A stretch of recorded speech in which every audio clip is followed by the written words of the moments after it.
Bueno, en este vídeo vamos a ver la segunda parte del tema 7. En ella vamos a abordar el punto 2 al completo, el procedimiento administrativo. Y en esta parte del procedimiento administrativo vamos a ver que el primer punto, que son los interesados. Bien, los interesados son aquellos que pueden participar en un procedimiento administrativo y para ello debe reunir dos condiciones. Primero, poseer capacidad de obrar.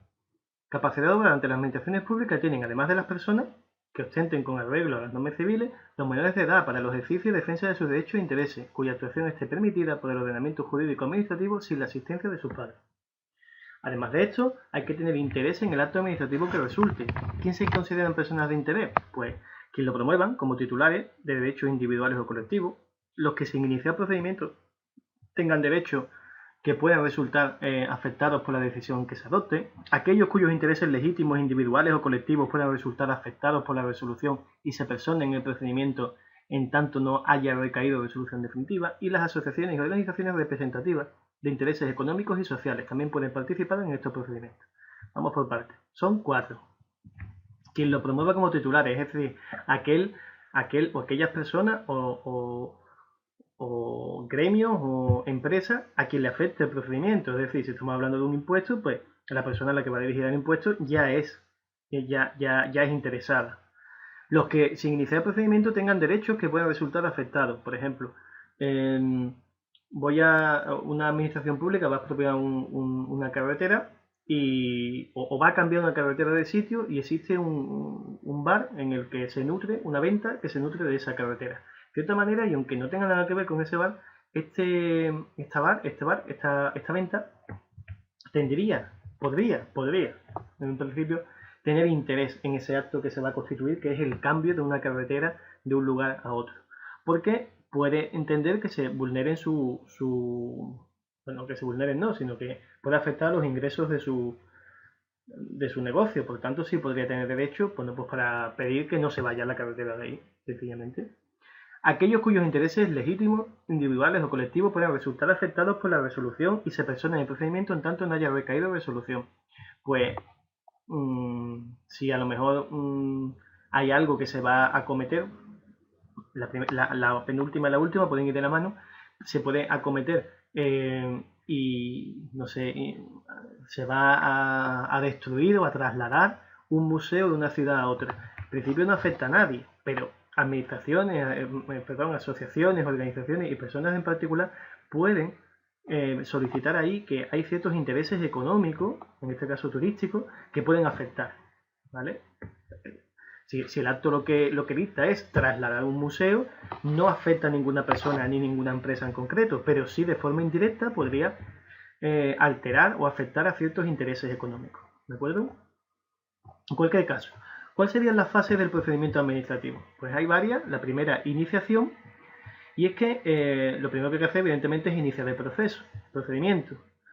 ¿Cómo se puede iniciar? De dos maneras, de oficio o a petición de una persona. De oficio, es la propia administración la que inicia el procedimiento, ya sea por iniciativa propia o como consecuencia de orden superior. Es decir, la administración observa y de buena primera ve algo que ve que no está bien, pues inicia un procedimiento. ¿De acuerdo? Esto no tiene nada que ver con un impuesto, porque el impuesto siempre se va a iniciar en una fecha determinada. Esto tiene que ver con algo que sea excepcional y que la administración vea pues que no es normal. Pues la inicia la propia administración. Esto sí podría ser una multa. Una multa sí podría estar aquí, porque si hay un coche mal aparcado y pasa la grúa o pasa la policía, lo puede denunciar. Es de oficio. En este caso sería el policía quien representaría a la administración. ¿De acuerdo? Se puede iniciar a petición de la parte interesada. La iniciación por persona interesada ha de hacerse mediante la presentación de una instancia o solicitud. La solicitud debe tener el contenido que veis ahí: nombre y apellido, hechos y razones y petición, lugar y fecha y el órgano al que va dirigida. Esto puede ser pedir, pues, lo hemos dicho en el primer vídeo, ¿no? Si quiero solicitar ocupación de la vía pública para poner allí un mercadillo o algo así, tengo que iniciar un procedimiento administrativo y la forma de hacerlo es así. Los hechos y razones y petición sería, pues, estar en el mercadillo tal y tal, y el órgano, muy importante, a quién se dirige. Si es ocupación de la vía pública, pues será el ayuntamiento. Si la solicitud no reúne los requisitos exigidos por la legislación, se requerirá al interesado que en un plazo de 10 días subsane, tal. Si es que los hubiera, claro, normalmente sí suele haberlo. Pero a veces hay procedimientos que tienen un plazo tan limitado que no existen 10 días para poder recurrir o para poder subsanar. Si no los hubiera, pues los días que hubiera. Una vez que hemos iniciado el procedimiento, viene la ordenación. La ordenación incluye una serie de principios y obligaciones que han de ser cumplidas tanto por la administración como por los interesados. Primero de ello, impulso. Procedimiento se impulsará de oficio en todos sus trámites. En el despacho de los expedientes se guardará en orden riguroso de incoación en asuntos de naturaleza homogénea, salvo que por el titular de la unidad administrativa se dé orden motivada de lo contrario, es decir, en orden de llegada. Vamos. Si una persona presenta una solicitud de licencia de obra, ¿no? Como pone aquí, en enero y otra en febrero, se tendrá que resolver en primer lugar la de enero después la de febrero, siempre que no haya ningún tipo de mala fe ni nada de esto. No hay... O que, por ejemplo, fueran unas obras urgentes, unas se recibieran a final de enero, otras a principios de febrero, y las de febrero fueran de carácter urgente. Bueno, pues habrá que atestiguar, habrá que probar que esa es urgente y se va a resolver la de febrero antes que la de enero. Ya digo, siempre que no haya mala fe, no hay problema ninguno. Celeridad, importante. Ya lo veíamos en el tema 6 que habría que actuar con celeridad, con diligencia. Pues bien, se acordarán en un solo acto todos los trámites que por naturaleza admitan una impulsión simultánea y no sea obligado su cumplimiento sucesivo.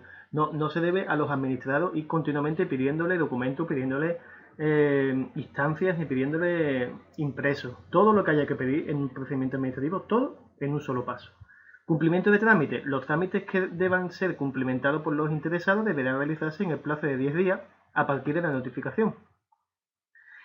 Las cuestiones incidentales que se suceden, salvo la recusación, ya veremos qué es lo que es, no suspenden su tramitación. Por ejemplo, si el órgano encargado de emitir un informe no lo hace dentro del plazo establecido, el procedimiento continúa y el informe se incorporará cuando esté, para no alargar el procedimiento. Es que si no, esto, cuando se juntan varios procedimientos iguales en una misma administración, esto podría ser eterno. Ya lo hemos ordenado, lo hemos iniciado, lo hemos ordenado, hay que instruirlo. Bien, pues las fases de instrucción son las siguientes. Alegaciones.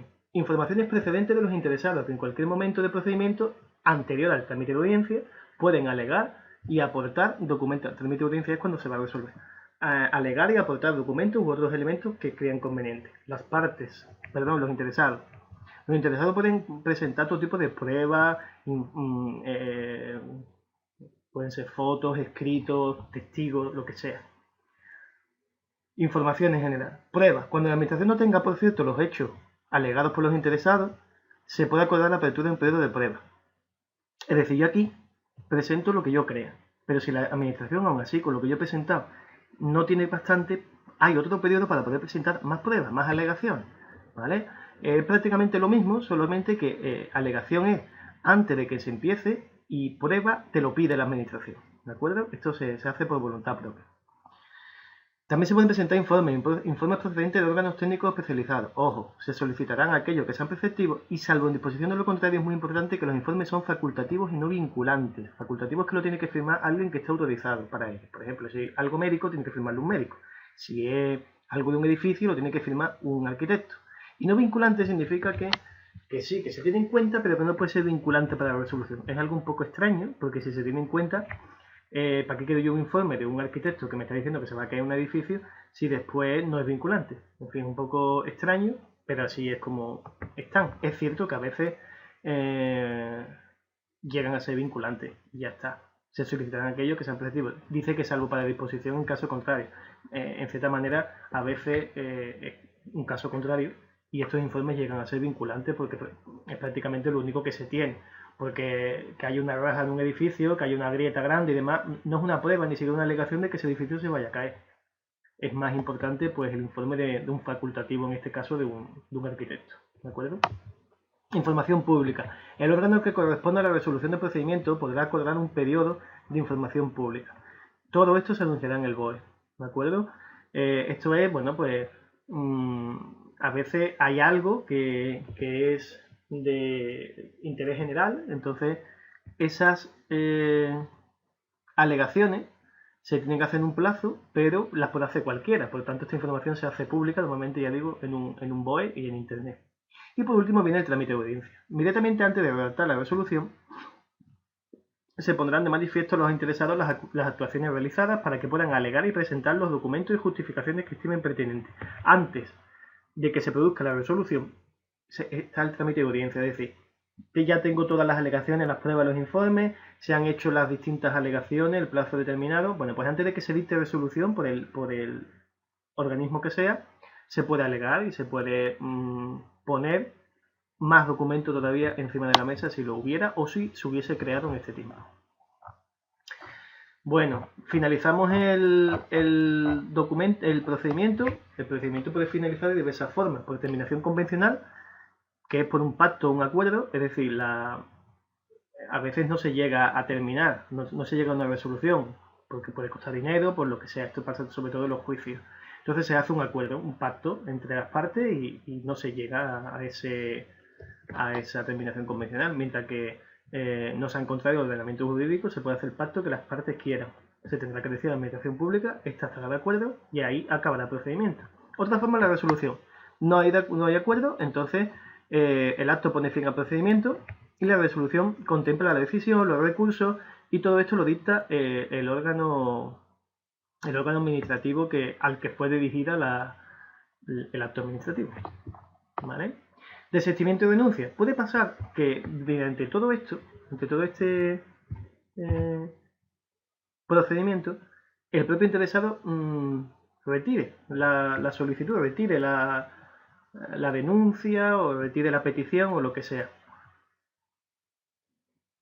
Puede renunciar a sus derechos siempre y cuando no esté prohibido por el ordenamiento jurídico o se trate de cuestiones relativas al interés general. A veces solo está prohibido, pero bueno, en general puede hacerlo. El desistimiento implica no continuar con el procedimiento, pero permite iniciar otro en el futuro, mientras que la renuncia impide plantear posteriormente otro procedimiento basado en el mismo derecho al que se ha renunciado. El desistimiento es, por ejemplo, se solicita una beca y por lo que sea voy a dejar de estudiar, me abandono, entonces yo puedo desistir de esa beca si me la han concedido, ¿vale? De hecho, si no, podría tener que devolverla. Así que a veces más vale desistir de algo que se ha pedido que continuar con el procedimiento. Caducidad. Los procedimientos iniciados a solicitud de interesado, cuando se produzca su paralización por causa imputable a este, la administración le advertirá de que transcurridos 3 meses se producirá la caducidad de este. Los actos también pueden caducar, ¿de acuerdo? Bueno, la siguiente fase de procedimiento administrativo es la ejecución. Los actos administrativos en principio van a ser ejecutados inmediatamente, salvo en aquellos en los que se disponga lo contrario. Ya esto lo hemos visto anteriormente. No obstante, lo que no hemos visto es la forma o los medios de ejecución que tienen los actos. El primero de ellos, en primera forma, el apremio sobre el patrimonio. En este caso, la ejecución va a consistir o va a estar sobre la obligación de pago de una cantidad líquida. Se seguirá el procedimiento ejecutivo. El procedimiento ejecutivo, un apremio, es algo así como recargo, un embargo, una subasta, ¿de acuerdo? En este caso se va a forzar a ese acto pues, mediante este tipo de apremios, ¿de acuerdo? Puede ser un recargo, puede ser un embargo, puede ser una subasta. La ejecución subsidiaria, que se va a dar cuando se trate de actos que pueden ser realizados por sujeto distinto del obligado. La administración lo puede obligar, lo puede encargar a otros a costa del obligado. Por ejemplo, en reparar un edificio. Si un ayuntamiento le pide a un propietario de un edificio que la arregle porque está en peligro de que se vaya a derrumbar, ¿no? Se vaya a caer, y este propietario no hace caso, pues la administración podría, por una ejecución subsidiaria, pedirle a una promotora que lo ejecute, o sea, que arregle ese edificio, pero que lo pague el obligado. Si no lo paga, pues podemos ir a lo de antes, un apremio sobre el patrimonio, se le podría embargar, se podría subastar ese inmueble. Multas colectivas. Cuando lo utilicen las leyes para la ejecución de determinados actos, podrán imponerse multas coercitivas. Colectivas no coercitivas. Las multas coercitivas son aquellas en las que, bueno, pues de alguna manera se ponen tiene que estar utilizada y es bueno, pues en algún momento que puede ser previo quizás a esa ejecución subsidiaria, se le avisa, siguiendo con el mismo ejemplo, se avisa a ese propietario de que tienen que ejecutar la reparación. Si no hace caso, se le puede poner una multa coercitiva, y si no, se le puede poner una previa sobre el patrimonio. O sea, se le obliga, si no quiere hacerlo, se le pone una multa. Si no paga la multa, o si la paga pero sigue sin hacer caso, se le puede embargar el edificio. Y la compulsión sobre las personas se obliga a cumplir, incluso usando la fuerza, por ejemplo, soportar una cuarentena en una epidemia. Bueno, esto es algo, este tipo de ejecución del acto es de los más extraños y se suelen dar en casos muy, muy raros, muy, como estáis viendo, el mismo ejemplo es muy extremo, ¿no? Hay una epidemia y alguien no quiere cumplirla. Bueno, pues se puede obligar, ¿de acuerdo? Mediante esta compulsión sobre las personas. Es el que menos se suele dar, pero bueno, también está ahí y también puede darse. Lo que sí que tiene que quedar claro es que una ejecución forzosa de un acto administrativo esta ejecución se puede dar varias veces, es decir, lo hemos explicado antes, se puede poner una multa, se puede ejecutar subsidiariamente, y si no, pues hacer un apremio sobre el patrimonio y quitarle el patrimonio que sea. ¿De acuerdo? No solamente nos tenemos que quedar en una forma de ejecución. Bien, hasta ahí veíamos todas las fases del procedimiento. Hemos pasado por todas ellas. Y vemos la última parte o el último apartado de esta segunda parte, el silencio administrativo. Bien, el silencio administrativo es un concepto que está muy, muy extendido, que a veces no se tiene la certeza o la idea de cómo funciona, pero es un procedimiento bastante simple en lo que es por lo menos su concepto. La administración está obligada a dictar resolución expresa en todos los procedimientos y a notificarla, ¿de acuerdo? Tenemos que partir de ahí. El plazo máximo de la notificación de la resolución será el determinado por la normativa en cada procedimiento y no podrá exceder 6 meses, salvo que lo diga una ley mayor. ¿Qué pasa? Que a veces no sucede esto. Cuando pese a esta obligación la administración no resuelve, ni expresamente ni tácitamente, es decir, ni implícitamente, dentro de ese plazo, entonces estamos ante un acto presunto o silencio administrativo. Acto presunto o silencio administrativo son sinónimos. ¿Por qué un silencio administrativo? Porque es lo que dicen las dos palabras, es decir, que la administración se ha callado, que no ha dicho nada. Tenía un plazo de 6 meses para contestarme a algo que yo he pedido y no me dice nada, ni a favor ni en contra. Eso es un silencio administrativo. ¿Cuándo se produce silencio? Hay dos tipos. Silencios en procedimientos iniciados a solicitud del interesado. En este caso hay dos, positivos y negativos. Positivo, la administración resuelve a favor del solicitante, y negativo, la administración deniega las peticiones del administrado, del solicitante. Tipos de silencio. Positivo. Esta es la regla general, la falta de resolución dentro de un plazo. En los recursos de alzada, que veremos a continuación, veremos en la siguiente parte del tema qué es lo que es, contra la desestimación por silencio administrativo de una solicitud, si no se dicta resolución expresa sobre este silencio, se extenderá estimado el recurso. Es decir, tenemos una resolución. Si no me convence, puedo hacer un recurso de alzada, que es una institución superior. Si presento el recurso de alzada y no se me contesta, se supone que lo que hablamos vulgarmente, ¿no? El que calla otorga. Es decir, en este caso, en el caso del recurso de alzada, el tipo de silencio sería positivo si no me contesta. Es decir, en lo que yo hubiera pedido, se me tiene que conceder. En este caso, tiene la consideración de acto administrativo finalizador del procedimiento. ¿Tipo de silencio negativo? Pues un procedimiento de ejercicio del derecho de petición o impugnación de algún acto. Si no se me contesta, la regla general es que no se me da la razón. Tiene los mismos efectos que permitir a los interesados la interposición de recurso administrativo o contencioso administrativo procedente, es decir, que agota la vía administrativa, como ya hemos visto anteriormente. En este caso, si no estuviéramos de acuerdo, pues tendríamos que ir al contencioso administrativo. ¿Qué pasa en el silencio en procedimientos iniciados de oficio? Pues en este tipo de procedimientos, el vencimiento del plazo máximo establecido sin que se haya establecido, sin que se haya dictado y notificado, resolución expresa no exime a la administración del cumplimiento de la obligación legal. Es decir, en este caso, claro, los procedimientos iniciados de oficio los inicia la administración, porque ella ve y ella observa de alguna manera que hay que iniciar un procedimiento. Esto ya lo hemos visto anteriormente. Pero claro, eso no significa que no tenga que contestar en el plazo y tenga que hacer una notificación y una resolución en el plazo que exime la ley. ¿Vale? Eso es lo que nos está explicando ahí. Bien, en este caso, ¿ante qué tipo de silencio estamos? Pues procedimientos para reconocer o constituir derechos u otras situaciones jurídicas individualizadas. En ese caso, se supone que ya ha actuado de oficio la administración. ¿Qué pasaría si hay un silencio? Pues que los interesados que hubieran comparecido podrán entender desestimadas sus pretensiones por silencio administrativo. Es decir, sería lo que hemos visto antes, un eh, silencio negativo. Y en el otro caso serían procedimientos para el ejercicio de potestades sancionadoras o susceptibles de producir efectos desfavorables o de gravamen.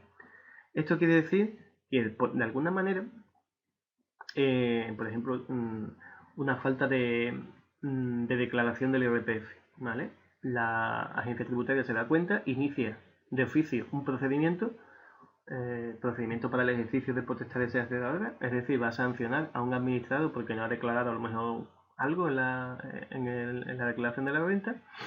¿Qué pasa si no se contesta en los plazos establecidos? Si hay un silencio administrativo en este procedimiento que inició de oficio la administración, pues si se producirá la caducidad con los efectos previstos para esta. En estos casos, la resolución que declara la caducidad ordenará el archivo de las actuaciones. Es decir, sería, según hemos visto antes, como una especie de silencio positivo.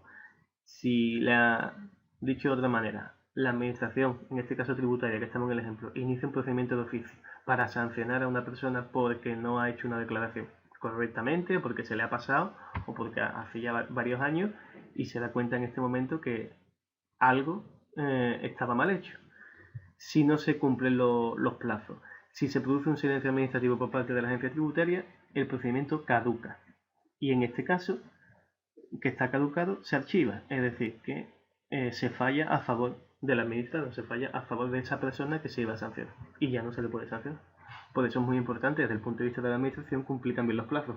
Porque si en este caso, que estábamos hablando a lo mejor de que alguien pagara dinero que no ha pagado, pues si se pasa el plazo, caducaría y por tanto la administración se quedaría definitivamente sin cobrar ese dinero.